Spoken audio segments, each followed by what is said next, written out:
base of the cake, we're going to be using 200 grams of ladyfingers and 125 grams of melted butter. You do this in a lot of no-bake cakes, so you can use any other type of cookie or biscuit. Animal crackers are also really good to use, and the principle is the same. So like 200 grams of whatever biscuit or cookie, and then 125 grams-ish of melted butter. So to make the actual base of the cake, we're just going to transfer all of these ladyfingers into a plastic bag and whack it until it's completely crumbly and all kind of the same size. You can also use a food processor if you want. I just don't want to do the extra dishes, I'll be honest with you.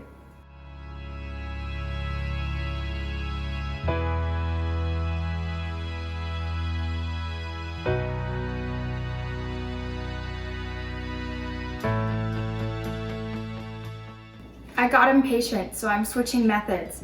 I'm also putting a cutting board underneath so I don't ruin the countertop, and I'm using one of these like schnitzel makers. 10 minutes later, I think this is good. There's a couple bigger pieces, but that's fine. So now all we're going to do is transfer this into a bowl, add the melted butter, give it a quick mix, and then lay it into our tin.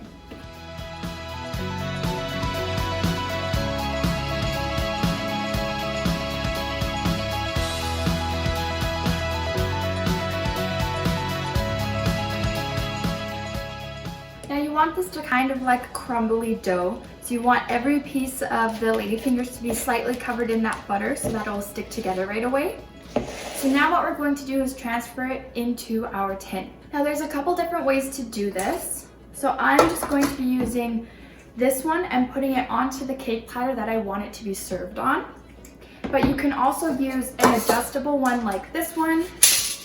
But I would not recommend using one that is closed because it'd be really hard to get it out in the end. So as long as the bottom of whatever ring you're using isn't there, you're good. Now I'm just going to transfer all of this into here and then press it down inside of the ring and onto the bottom to make sure it's nice and tight so it won't crumble.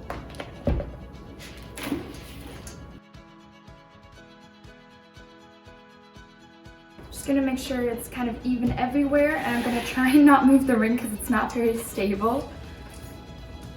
And then just using the spatula and my hands, really just press it down.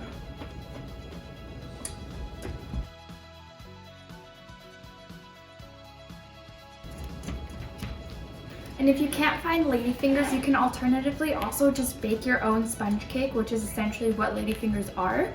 And just make sure that it's kind of thin, so like this. So instead of doing a big cake like this all the way up with sponge cake, you can just do like half or even a quarter of the recipe.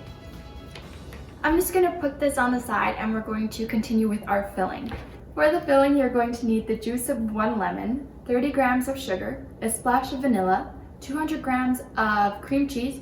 This one actually has 227 grams. I'm just gonna use all of it. Then 200 milliliters of water, as well as 1 lemon Jello package.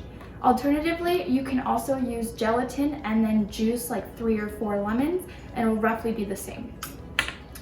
What we're going to do is add the water and the Jello into our pot and let that sit for 5 minutes before we heat it up. Doing this, it allows the gelatin to bloom. I'm just gonna give it one quick whisk and then just leave it to set. Into this other bowl, I'm going to add all of these ingredients and also give that one good whisk.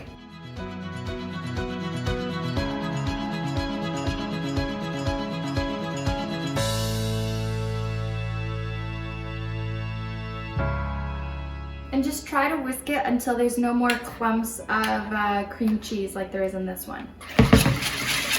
The last thing we need to do for the filling is to whisk up 500 milliliters of heavy whipping cream with 10 grams-ish of sugar and a splash of vanilla if you like.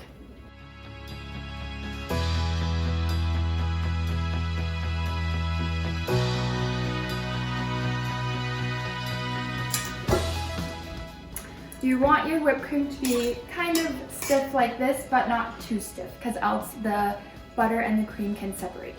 I'm just going to put this in the fridge because you should always chill your whipped cream while I finish the rest of the filling.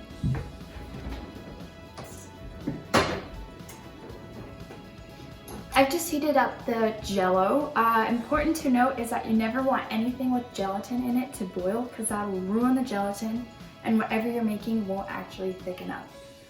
You can also use a plant-based gelatin, which is called agar, I believe. I just did it this way. So I've just heated it up, made sure that everything is dissolved. It's a little bit warm. That's how you want it.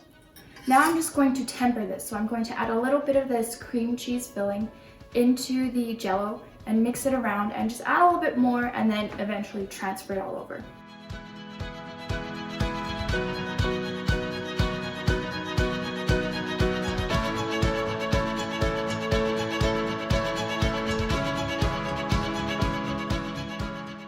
This is all mixed together, so now the last thing we have to do is gently fold in that whipped cream. If you're worried that this isn't going to set or that you've heated your gelatin too much, that you didn't heat it enough, you can always add a little bit of this mix onto a spoon and place it in the fridge. If in a couple minutes it's not set, then you might have a problem, but most likely it will be fine.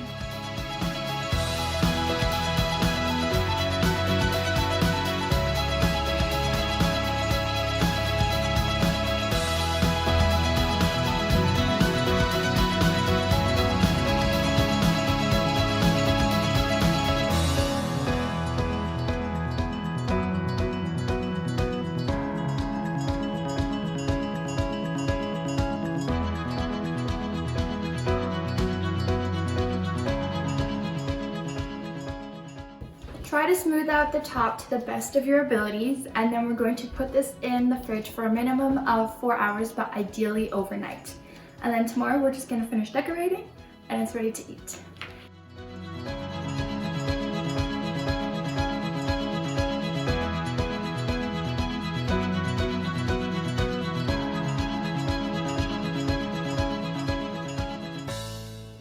It's the next day and the cake is all set. So the first thing I'm going to do is just carefully remove it from the ring. To do that, I'm just going to carefully cut around the edges to loosen up any of the stuff that's stuck on it and then just slide it off.